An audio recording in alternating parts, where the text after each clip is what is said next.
Hello mga idol, magandang gabi, magandang araw, magandang hapon. Kung saan naman po napupunta yung video na ito mga idol. Sa YouTube, marami pong bayan o lugar na napupuntahan itong video na ito mga idol dahil sa share ninyo, sa mga likes, mga comment ninyo mga idol. Yung pag-uusapan po natin ngayon mga idol, yung topic natin ba tungkol po sa mga single idol. Ito po yung dahilan mga idol kung bakit single tayo. Ah, correct me if I'm wrong mga idol, kung may nasabi man ako na mali. Pasensya, sorry. Humingi po ko ng paumanin sa inyo mga idol.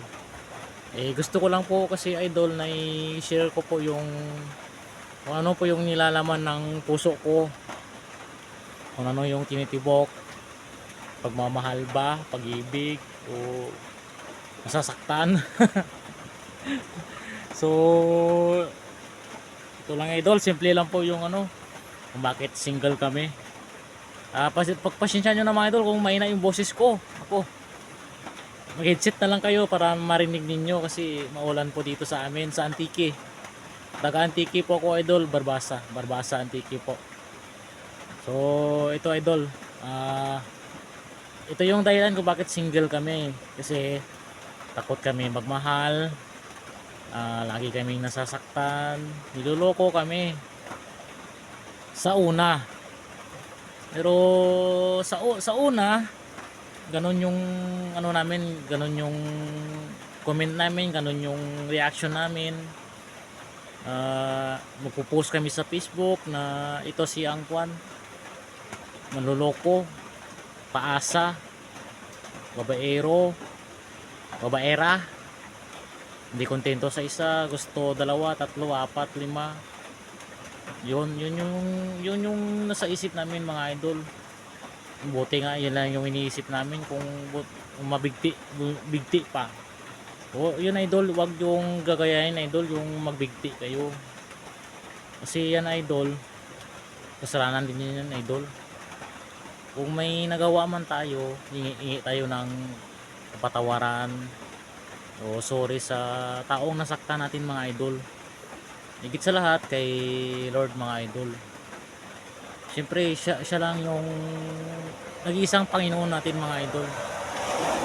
So idol, gusto gusto ko lang ito i-share sa mga taong gustong makinig sa akin.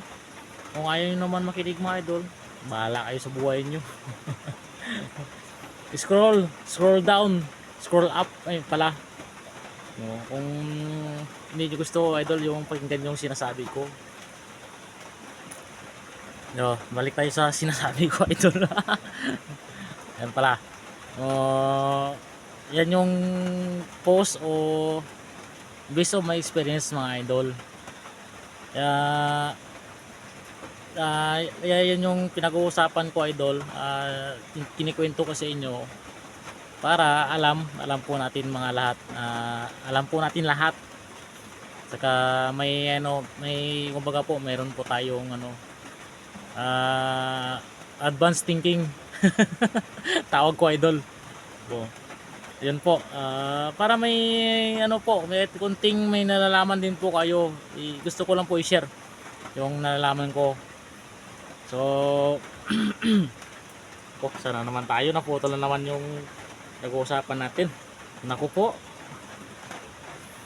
So sa mga single, ito po, wag po tayong matakot magmahal uli. Wag po tayo bumalik sa nakaraan. Wag po natin halongkatin yung nakaraan natin mga idol. Past is past na po.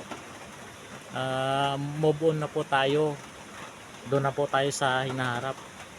Yung oras natin mga idol, hindi lang po sa sarili natin, bigay po natin sa mga taong nangangailangan, tulad ng pamilya natin, kaibigan natin, kamag-anak natin, si mama at si papa mga idol, si ate at kuya, pwede nyo rin naman naging kaibigan o mga barkada. Ako idol, sa totoo lang, kung nakikita nyo lang talaga sa personal mga idol, turing ko sa mga magulang ko barkada. Papa ko, yung mama ko, nagawa ko silang barkada mga idol, mga kaibigan ko. Kasi wala ka namang ibang pamilya na tutulong sa iyo except lang sa mga magulang mo idol, promise. Kahit na mag-iba pa yung mundo mo, babalik ka pa rin sa mga magulang mo idol. Kita mo, naranasan nyo naman, di ba? Yung mga single mom, mga single dad, o di ba? O yung pag may anak sila, doon sila sa mama nila, doon sila sa papa nila. O sino kawawa mga idol? Siyempre mga anak natin mga idol. Palagay natin na may anak ako, may asawa ako. O doon pa rin ako sa mama ko, doon ako umuwi sa mama ko. Wala akong bahay, wala akong pera, wala akong trabaho. Boss, umaasa pa rin ako sa mama ko, di ba? Pag isipin niyo mga idol, oh, saan kayo kumukuha ng pang-araw-araw nyo? Kung ayaw nyo magtrabaho, ayaw nyo magsipag, ayaw nyo rin kung ano-ano dyan, yung gusto nyo lang winawa yung buhay mo, sarili mong buhay. Ayaw mo bigyan ng time yung ibang tao, ayaw mo ayaw mo pakialaman mo yung mga tao na ayaw sa'yo. Wag naman ganun mga idol. Ano po natin, bigyan po natin sila ng oras natin, time natin sa mga anak natin mga idol, sa mga pamilya natin, mga kamag-anak. Okay lang idol kung hindi sila makatulong sa atin. Okay lang idol, sumikap, sariling sumikap po tayo. Wag po tayong asa sa ibang tao. Wag po natin yung obligasyon natin bilang mga gulang, mga magulang pala, sa ating mga magulang din. Siyempre tumatanda na sila idol dito sa mundo. Tayo papunta pa lang, sila pabalik na. Yun mga idol. Yung gusto ko lang din namin mga idol, sa mga single na tulad ko, bubuon tayo idol. Yan yung advice ko bilang kapwa single din mga idol. O kaya ano ba yan? Nakakalungkot naman isipin idol, pero yan yung katotohanan mga idol, kaya share ko lang. Shoutout po pala sa ating mga mama at papa na laging gumagabay sa atin.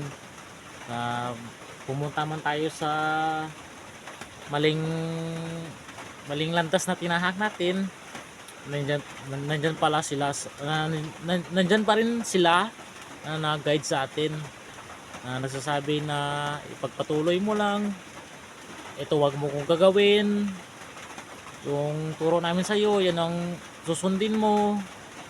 At saka always pray po tayo kay Lord mga idol, kasi siya lang po yung nag-iisa nating Panginoon. Pero sa nagsasabi pong walang langit, may langit po mga idol. Yun po, hindi po natin ramdam yung Diyos, pero nandyan lang siya para gabayan tayo. Pinapadala niya yung mga guardian angel niya para tayo ay gabayan. Kung saan man tayo pupunta, saan man tayo makarating, nandiyan sila para i-guide tayo. Saka iwas to yung mga ginagawa natin na mali. At saka pagpapatuloy pa rin ang magandang gawain mga idol. Sa gawaing mabuti. Wag po tayong gagawa ng nakakaano sa ibang tao o gumawa ng kasalanan mga idol.